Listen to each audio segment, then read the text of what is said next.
Manentana ireo marefo ny amin'izy mety ho fivezivezeny eny amin'ny faritra manodidina ny tonenina Ambohidahy avy ao amin'ny sampana mpamantatra ny toetry ny andro no mariny fa ho ambony no ny fetra farany eken'ny sampana iraisam-pirenena momba ny fahasalamana na ny OMS ny fahalotoan'ny rivotra eny amin'ny faritriny atao anatin'ny 2 andro manaraka noho ny fivezivezen'ny fiara tato anatin'ny herinandro moa dia efa nioatra ny 520 mikrograma isaky ny metatra toratelo ny tany fahalotoan'ny rivotra eny amin'ny faritriny latsaka io 520 mikrograma isaky ny metatra toratelo io ny tany eny amin'ny faritra hafa nandray fiasany avy amin'ny sampana mpamantatra ny toetry ny andro teny ampandrianomby andraharo ary sonierana ny ankizy ny olona efa nazo azo taona ny bevoka ary ireo olona manana aretin'ny taovam-pisefona ny tena iantefany ty afatry ny sampana mpamantatra ny toetrandro ity.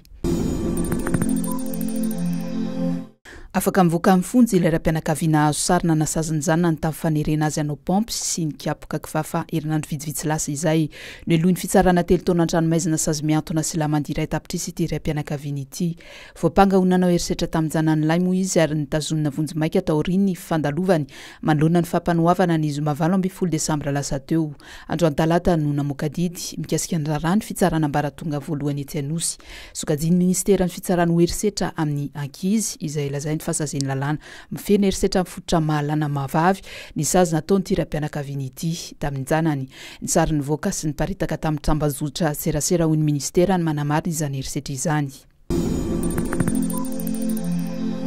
Mbola hitoetra ny tsy fanjariantsakafo hatramin'ny volana avrily any amin'ny faritra Atsimo. Atahorana ratsy aza izany any amin'ny distrika ny Bekily, Betioky, Atsimo sy Amboasary araky ny fanadihadiana mikasika ny tsy fanjariantsakafo sikereny voaka tamin'ny volana Desambra ity. Iakatra iray fa 5 tapitrisa ny isan'ny mponina iaran'ny kere